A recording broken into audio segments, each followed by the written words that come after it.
So at the end of the day, the presence of further illegal settlements in the West Bank, which is part of the lands of 1967, as the Saudis call it, will deter the Saudis from normalizing ties with the Israelis. When it comes to surrounding countries, Syria is already taken over by Turkey, the US, Israel, among others. You have Jordan, Lebanon, and Egypt. Those are left to look at the situation. Even the chief of the Egyptian military department, military intelligence department, say that they share information with the Israelis when it comes to the resistance on the ground in Gaza. They were the ones who actually gave the heads up for the Israelis before October 7th.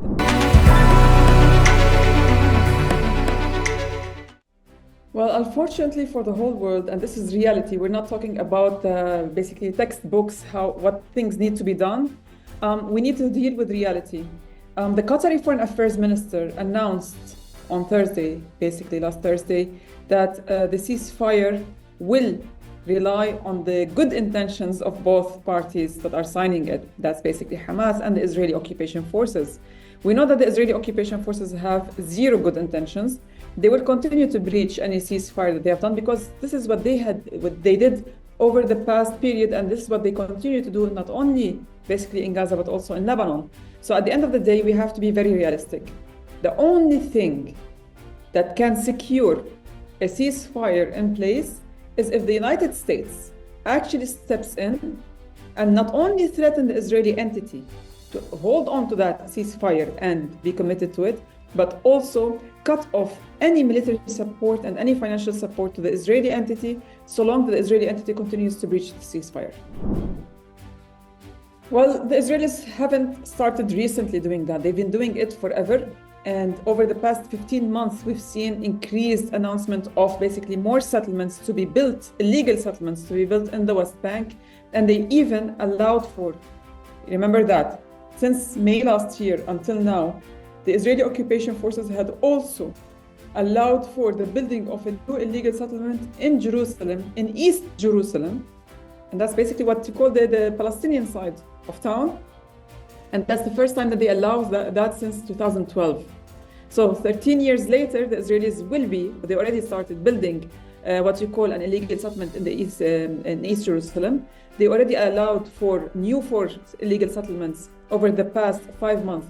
They have endorsed and allowed for four illegal settlements to be built in the West Bank, and they've confiscated land for that.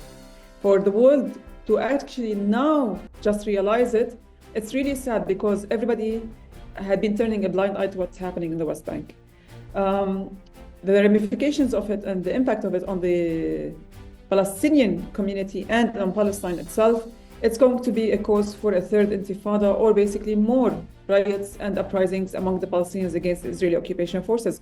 Remember, the Palestinians in the West Bank are under occupation, according not only to international law, but also to the Americans themselves, who call the West Bank the occupied Palestinian territories. When it comes to the regional reaction, I do believe that the Arab states, who are muppets in the hands of the Americans and the Western world, will barely do anything. If at any point, I do believe they are going to justify this, and they will still try to pressure the Palestinians to accept the reality of things, right? They will try to ban them from holding or carrying out resistance actions. When it comes to Saudi Arabia in particular, and I have to mention it in person, it's the only one that basically is going to stand against it, at least in statements, because they had said that they're not going to normalize ties with the Israelis unless the Israelis agree to a two-state solution, and that they give enough guarantees that this will happen. So at the end of the day, the presence of further illegal settlements in the West Bank, which is part of the lands of 1967, as the Saudis call it, will deter the Saudis from normalizing ties with the Israelis. When it comes to surrounding countries, Syria is already taken over by Turkey, the US, Israel, among others. You have Jordan, Lebanon, and Egypt. Those are left to look at the situation. The Jordanians have threatened the Israelis against carrying out any action in the West Bank that could endanger the situation in Jordan, because Jordan shares common borders with the West Bank. We heard the Foreign Affairs Minister of Jordan 2 days ago or actually it was yesterday morning, during the World Economic Forum, come out and say that the Israelis are playing a dangerous game, and this could destabilize the region, which means the Jordanians are going to try to do something on the diplomatic level. I highly doubt that the Jordanians are going to use force. If they wanted to use force, they would have used it 15 months ago, not wait until now.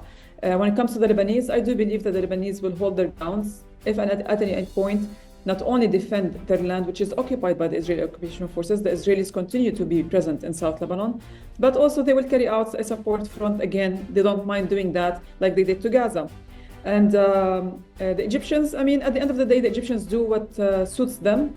Their best interest at the moment is to side with the Israelis because they believe that the resistance in Gaza and the West Bank is actually part of the Muslim Brotherhood, which the Egyptian Military Council looks at it as an enemy. So they don't care what happens to them. And remember, in the past, we've heard high-ranking officials in the Egyptian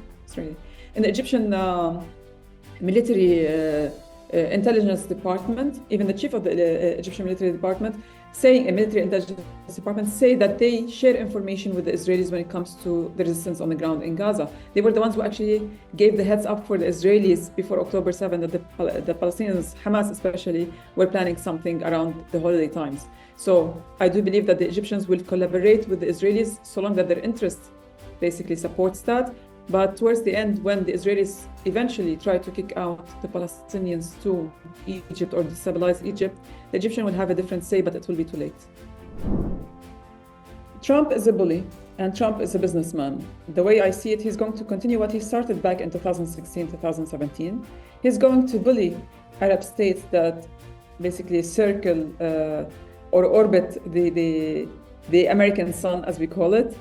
He's going to extort money from them. We already started seeing Saudi Arabia pledging to invest about $600 billion in the American economy. And $600 billion, that's shy of $1 trillion. That's a massive amount, like a large amount of money. Last time, Trump managed to extort $450 billion from the GCC states during his meeting with the Arab countries in Saudi Arabia in 2017. And I was present during that conference. I was invited over there.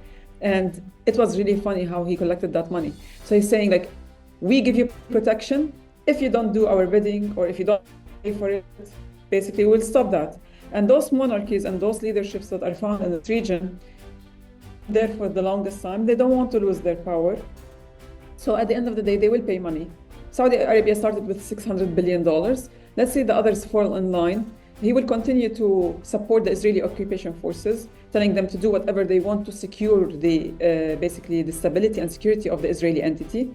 And he's going to try to give Israel more land, which will cause further uprisings in the region. Remember, the first thing that Trump said when he was elected and during his inaugural speech is that he said he doesn't believe that the ceasefire is going to hold in Gaza and that it's their war over there. So it's not American war. To him, it's an Israeli war, so that the Israelis do whatever they want. The US is not going to interfere in that unless basically they have to support the Israelis, apparently. So for me, I look at Donald Trump as an extorter, a bully, somebody who's going to create further disruptions in the Middle East and North Africa region. He thinks that he can actually gift away other people's land to the Israelis like he did back in 2017 when he told the Israelis, you can have the Golan Heights, you can annex the Golan Heights. So as if he owned the Golan Heights to give it away. It's Syrian. And he's going to do the same thing with the West Bank now. Nothing will change. The US foreign policy doesn't change. And I had said it before, even during ThinkFest at Lahore, basically in Pakistan 2 weeks ago, I said, even if the president changes in the United States, the foreign policy doesn't change. The foreign policy for the US has always basically circled around three things: securing new markets, securing new resources, and basically resources, the sources for those new resources, and at the same time securing the Israeli entity. So securing new resources, they will wage wars, they will actually increase their military presence in certain places, they will extort. That's easy for them to do. Securing new markets, be it by partnership or bullying, this is what the Americans do all the time. And it's the execution between the Republicans and Democrats that differs. It differs between the Republicans and Democrats. Some do it under the table, some do it above the table, but the goal is the same, to secure new markets. And when it comes to basically securing the Israeli entity, they both do the same thing. Send weapons, send money, go out in the media and claim that they're going to pressure the Israelis. They will not sign a new deal or send new arms unless the Israelis comply. But 2 days down the line, they just basically send these weapons and find a justification for that. So it will never change.